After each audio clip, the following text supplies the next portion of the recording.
وَإِذَا سَمِعُوا اللَّغْوَ أَعْرَضُوا عَنْهُ، فرمایا کہ اگر کوئی بیہودہ بات سنتے ہیں، کوئی شخص ان سے بیہودہ گوئی کرتا ہے تو اس سے درگزر کر کے صرف نظر کر لیتے، منہ پھیر لیتے ہیں۔ یہ علماء غور سے سنیں تو دعوت دینے والے، نظامت دعوت، نظامت تربیت کے سارے بیٹے اور علماء اور خطبہ اور اساتذہ اور ہر وہ شخص جو کسی بھی کیپیسٹی میں دین کی دعوت اور پیغام آگے پہنچاتا ہے، اور جب کسی کے ساتھ ایسے کلیش آ جاتا ہے تو وہ پھر اس کو کافر بنا اور دھکے دے اور گالی گلوچ کر اور اس کا گھیرا تنگ کر اور اس کے خلاف محاذ آرائی یہ نہیں کرتے۔ یہ مسلمان کا کام نہیں ہے۔ چہ جائے کہ ہم عالم کہلا کے ایسا کام کریں، اللہ پاک معاف کر دے۔ وہ ان سے کہتے ہیں اچھا ہمارے لیے ہمارے اعمال اور تمہارے لیے تمہارے اعمال، اور کیا کہتے ہیں؟ تمہارے اعمال تمہارے ساتھ، ہمارے ساتھ، سلام علیکم، اللہ تم پر سلامتی فرمائے۔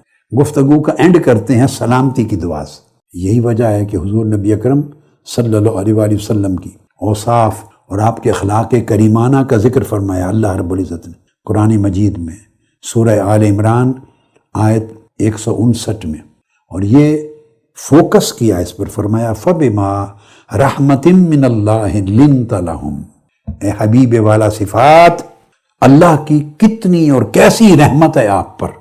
اب یہ جو دیکھیں یہ طبیعت ہے، اس کو اللہ رب العزت اپنی خاص رحمت قرار دے رہا ہے۔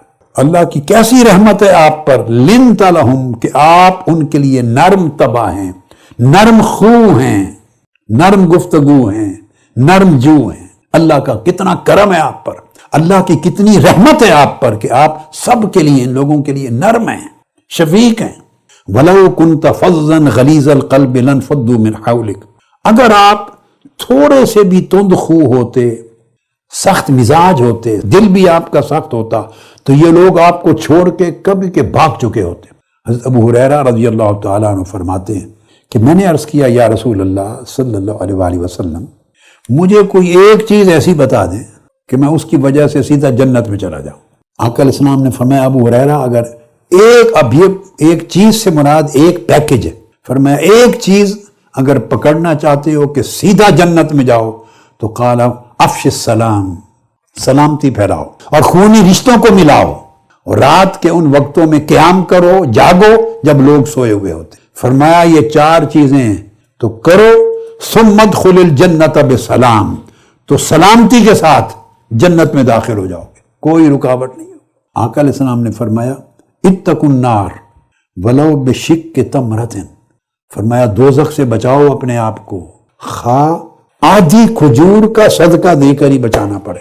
یعنی اس میں فوکس کیا، توجہ دلائی کہ صدقہ دوزخ سے بچاؤ کی بہت بڑی ڈال ہے۔ پھر آگے فرمایا فَإِن لَمْ تَجِدْ، اگر کسی کے پاس ایک آدھی کھجور بھی نہیں ہے، فَبِكَلِمَةٍ طَيِّبَةٍ، تو پھر ایک خوبصورت کلام اور گفتگو سے اپنے آپ کو دوزخ سے بچاؤ۔ فرمایا یہ صدقہ کا بدل بن جاتا ہے۔